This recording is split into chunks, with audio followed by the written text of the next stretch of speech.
Hello and welcome to the third episode of our little show. This episode will be three parts, cause how huge the subject we are discussing in today's video is going to be. By other meaning, we are going to uncover the second biggest mystery in the FNaF series, which is Golden Freddy. As we know, there is a difference between FNaF 1 Golden Freddy and FNaF 2 Golden Freddy. But what's the difference? Nobody knows. I mean, we see Golden Freddy number 2 in FNaF 2, then we see Golden Freddy number 1 in FNaF 1, which is after FNaF 2 in the timeline. Then both of them appears in Ultimate Custom Night. So what is their deal? At start, we need to see the difference between the jump scares.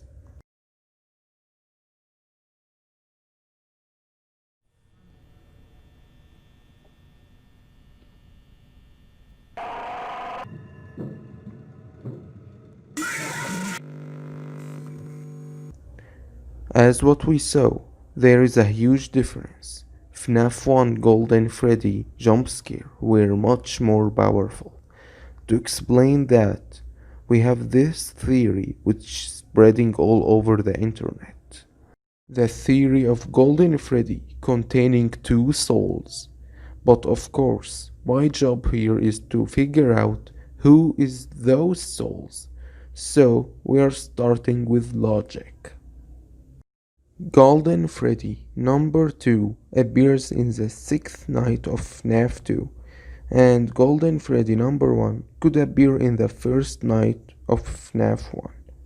So, the only explanation is one more person had died in Golden Freddy's suits in that part of the timeline. But the problem is, we have never heard of any more dead children there.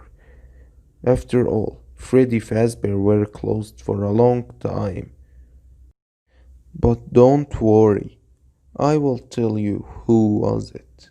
You see, in FNaF 1, we were the second night guard to take the shift. Do you remember who was the first night guard?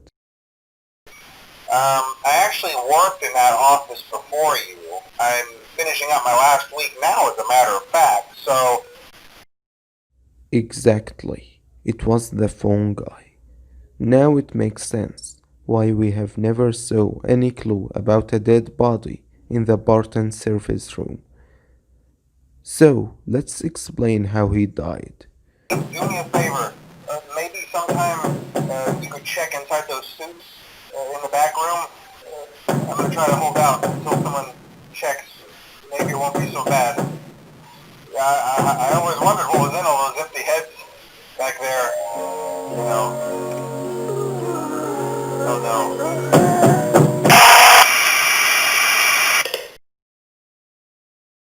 He ran out of power. Then Freddy attacked him and booted him in Golden Freddy. Yeah, that old habit. So whenever he sees us, he says, "It's me, the one who was talking to you by the phone, the one who was guiding you." And that explains the mask disappearance in FNaF 3 true ending, why it's gone even though the soul of Cassidy left the suit, simply because the phone guy's soul remained within it. Anyway, let's talk about FNaF World. I know many of you don't like it, but it's canon and very important to the lore. First, what is FNaF World and where does it take place in the timeline?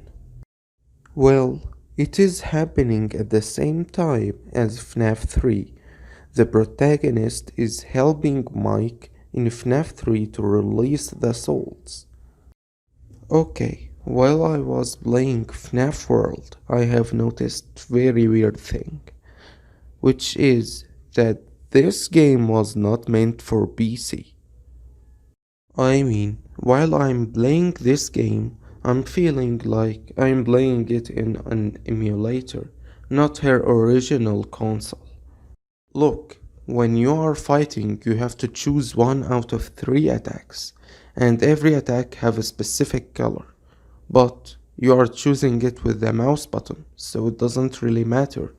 But if you were playing on an old arcade machine, there would be a lot more sense why there is a three colors. And there is no FNaF game containing more arcade machine than FNaF 3, which probably was brought from the original FNaF 1 location.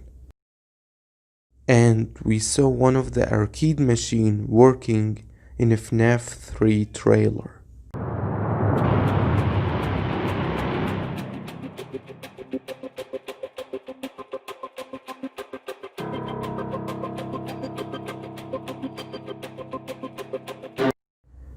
Yes, ladies and gentlemen, this is FNaF World, and the protagonist there is trying to help Mike to release the souls. So, I think it's obvious now who is that protagonist. Yeah, even after his death, he's still trying to help us in our night. Great job, Mr. Fungi. That's it for today's video.